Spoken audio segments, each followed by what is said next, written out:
بسم الله الرحمن الرحيم. عن بريدة رضي الله تعالى عنه قال قال رسول الله صلى الله عليه وآله وسلم بشر المشائين في الظلم إلى المساجد بالنور التام يوم القيامة. رواه الترمذي وأبو داود. حدیث شریف کی نبی صلی اللہ علیہ وسلم خوشخبری ذکر کی. حضرت بريدة رضی اللہ عنہم روایت تے فرمائیں نبی علیہ الصلوۃ والسلام فرمائل زیر ورکا ها خلق تا چې کوم خلق جماعتون تزي کوم خلق د الله رب العالمین کورون تزي د الله رب العالمین د عبادت د فارا د ثواب پنیت ماندي د ایمانی جذبې د وجینا د دین د جذبې د وجینا نبی صلی الله علیه وسلم فرمایي د خلق ته خوشخبری را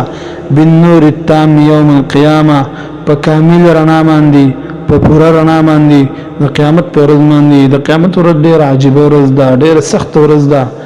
هر انسان سره احساسي د خپل د اعمالو د خپل د نیکو د خپل د ګناهونو الله رب العالمین دې د ورځې سخته په هر یو مسلمان باندې آسان کی. حدیث شریف مطلب داري چې کله قیامت ورځ شي الله رب العالمین منافقان او مؤمنان ته الله تعالی حکم وکي چې تاسو پولیسرات طرف ته ځي پولیسرات طرف ته روان شي. منافقان سره باندې منافقت د وجنا او دا غوی د پابندی نه کول د وجنا دا غو سره به رڼا ختم شي. حدیث شریف کې نبی صلی الله علیه وسلم فرمایي چې د شپې د منځونه د مسخوتن مز د سحر مز د منافقانو باندې ډیر زیات درانه دا د منافق علامه ده. د علامه د دې علامین ځان ساتل وکړ دي ځان کې د دین علامه د اسلام علامه چې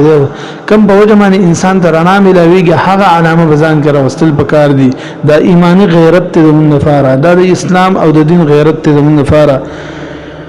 من قیامت پر ورځ باندې به دوی سره د غرانای منافقان با په د غرانا به ور سره ختم شي او دوی به ودرېږي او دوی به مخکې د تلو طاقت نه لري. مؤمنان چې دا به د غرانا کې روان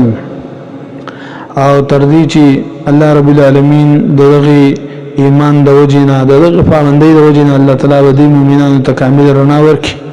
او الله تعالی به جنت ته داخل کړي. حدیث لري مطلب دا نه دی چې سړی هغه بیټری بند کی یا مثال په تور باندې الد زرانا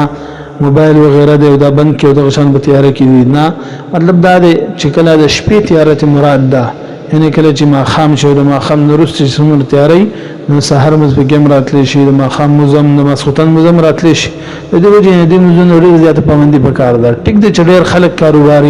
کاروباریان ډیر خلک ذمہدار کوي ډیر خلک هغه د دنیا په مشغولتیا کې هغه مشغولي نه دی جنا دغه مشغول کېدو د وجه نه مسفر خودنی بکار خصوصا د منځونه د ډیر زیات اهتمام بکار دی. الله رب العالمین دې به دې باندې عمل کول توفیق راکړي.